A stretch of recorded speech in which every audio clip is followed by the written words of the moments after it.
जय श्री राम। कल हमने सुना कि श्री लक्ष्मी जी और विष्णु जी की महिमा महान है। श्री लक्ष्मी जी और विष्णु जी दोनों ही एक दूसरे के पूरक हैं। श्री लक्ष्मी जी अगर ज्योति हैं तो श्री विष्णु जी दीपक हैं। श्री विष्णु जी वृक्ष रूप हैं तो लक्ष्मी जी लता हैं।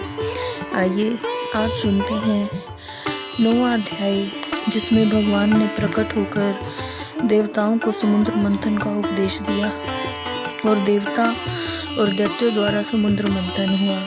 श्री पराशर जी बोले, हे मैत्रेय, अभी तुमने मुझसे जिसके विषय में पूछा है वह श्री लक्ष्मी जी का इतिहास मैंने भी मरीचि ऋषि से सुना था। वह सब मैं तुम्हें सुनाता हूँ, सावधान होकर सुनो। एक बार प्रभु श्री शिव शंकर जी के अंशावतार श्री दुर्वासा जी पृथ्वी पर विचरण कर रहे थे।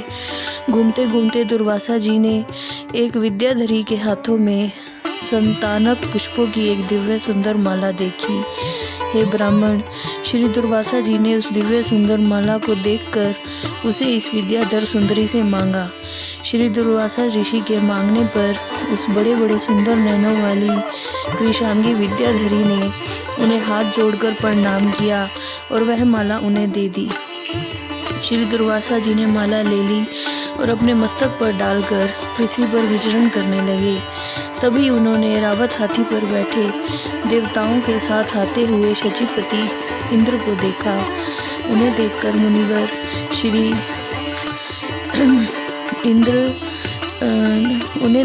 मुनिवर श्री दुर्वासा जी ने वह दिव्य माला अपने सिर से उतारकर देवराज इंद्र के ऊपर फेंक दी। देवराज इंद्र ने वह माला ऐरावत हाथी के मस्तक पर डाल दी।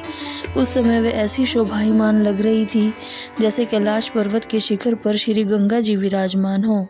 उस दिव्य माला की गंध से आकर्षित होकर ऐरावत हाथी ने उसे सूंड से सूंघकर पृथ्वी पर फेंक दिया। हे मैत्रेय, यह सब देखकर मुनि श्रेष्ठ भगवान श्री दुर्वासा जी अति क्रोधित हो गए और देवराज इंद्र से बोले, ऐश्वर्या के मद में दूषित चित्त इंद्र, तू बहुत अहंकारी है। तूने मेरी दी हुई दिव्य माला को ना तो अपने मस्तक पर धारण किया, ना ही मुझे धन्यवाद दिया। मूर्ख, तूने मेरी दी हुई माला का कुछ भी मूल्यांकन नहीं किया। जा इंद्र, मैं तुझे श्राप देता हूँ कि तेरा त्रिलोकी वैभव नष्ट हो जाएगा। इंद्र, तू मुझे अन्य ब्राह्मणों की तरह ही समझता है, इसलिए अहंकारी इंद्र, तूने हमारा अपमान किया है। तूने मेरी दी हुई दिव्य माला को पृथ्वी पर फेंका है, इसलिए तेरा ये त्रिभुवन अति शीघ्र ही श्रीहीन हो जाएगा।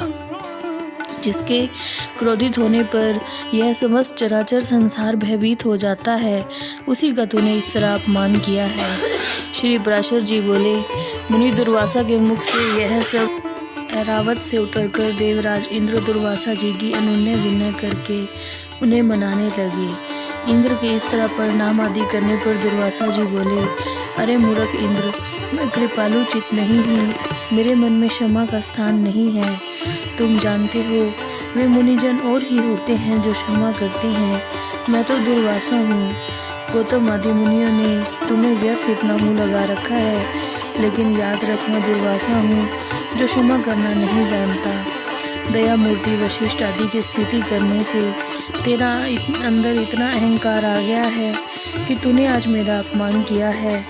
अरे मूर्ख, आज इस त्रिलोक में ऐसा कौन है जो मेरी प्रज्वलित जटा कलाप और टेढ़ी भ्रुकुटी को देखकर भयभीत न होता हो। तू बार बार अनन्य विनय करने का व्यर्थ ढोंग क्यों कर रहा है? तेरे इस तरह कुछ भी कहने से सुनने से कुछ भी नहीं हो सकता। मैं तुम्हें क्षमा नहीं कर सकता। श्री पराशर जी बोले, हे ब्राह्मण, इस तरह मुनि दुर्वासा जी इंद्र को श्राप देकर वहाँ से चल दिए और देवराज इंद्र भी ऐरावत पर चढ़कर अमरावती को चले गए। हे मैत्रेय, उसी समय से इंद्र सहित तीनों लोग वृक्षलता आदि के क्षीण हो जाने से नष्ट और श्रीहीन हो गए। तब से यज्ञों का होना बंद हो गया, तपस्वियों ने तप करना छोड़ दिया, लोगों का दान आदि धर्मों में मन नहीं रहा। समस्त लोग लोभादि के वश में पड़कर सामर्थ्यहीन हो गए और तुच्छ से तुच्छ वस्तुओं के लिए ललायित रहने लगे। जहाँ सत्य हुआ करता है वहीं लक्ष्मी वास करती है और सत्य भी लक्ष्मी जी का ही साथी है। श्रीहीनों में सत्व कहाँ रहता है? अर्थात सत्व के बिना गुण कैसे ठहर सकते हैं। गुणों के बिना पुरुष के बल, शक्ति, शौर्य सभी का अभाव हो जाता है और निर्बल और अशक्त मनुष्य सभी से अपमानित होता है और अपमानित होने से प्रतिष्ठित पुरुष की बुद्धि भी बिगड़ जाती है। इस तरह त्रिलोकी के श्रीहीन और सत्व रहित हो जाने पर दैत्य और दानवों ने देवताओं पर चढ़ाई कर दी। वैभव और सत्व शून्य होने पर भी दैत्यों ने श्रीहीन और निसत्व देवताओं से घोर युद्ध किया। अंत में देवता पराजित हो गए और दैत्य विजयी हुए। तब इंद्र आदि समस्त देवता अग्नि को आगे कर पिता में श्री ब्रह्मा जी की शरण में पहुँचे और उन्हें सारा हाल बताया।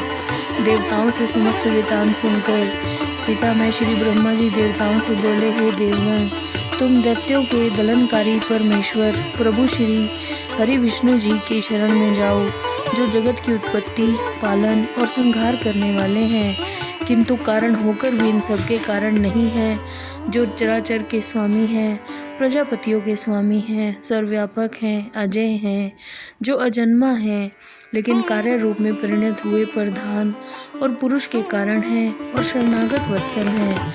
उनकी शरण में जाने पर वो अवश्य ही तुम्हारा उद्धार कर देंगे।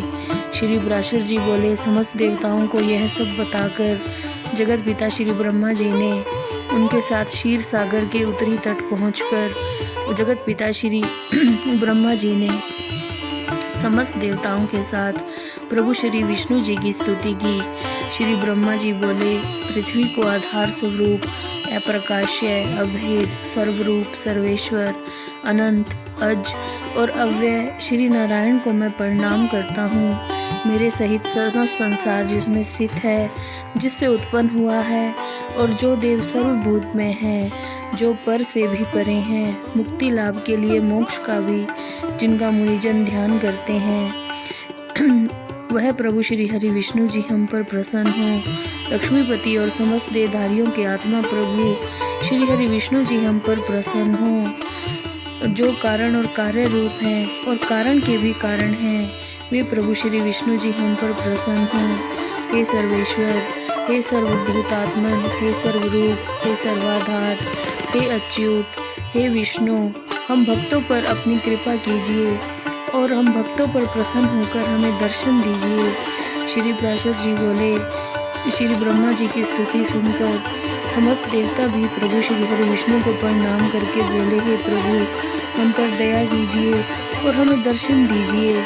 इसके पश्चात श्री ब्रह्मा जी और देवताओं की स्तुति करने पर बृहस्पति आदि समस्त देव ऋषि गण भी बोले, जो परम स्तन्य आधा यज्ञ पुरुष है और पूर्वजों के भी पूर्व पुरुष हैं, उस सृष्टि के रचयिता निर्विशेष प्रभु को हम प्रणाम करते हैं। हे नाथ, हम समस्त शरणागतों पर कृपा कीजिए, हम पर प्रसन्न होइए, हमें दर्शन दीजिए।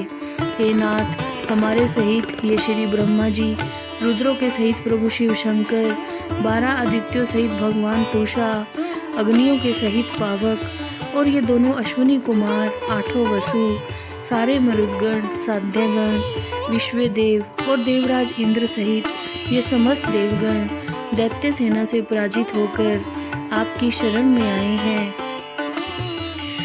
श्री पराशर जी बोले, हे मैत्रेय, स्तुति पूर्ण होने पर शंख चक्राधारी प्रभु श्री विष्णु जी उनके सम्मुख प्रकट हो गए और प्रभु श्री हरि विष्णु के प्रकट होने पर पितामह श्री ब्रह्मा जी सहित समस्त देवगणों ने उन्हें प्रणाम किया और उनकी स्तुति करने लगे। जय श्री राम।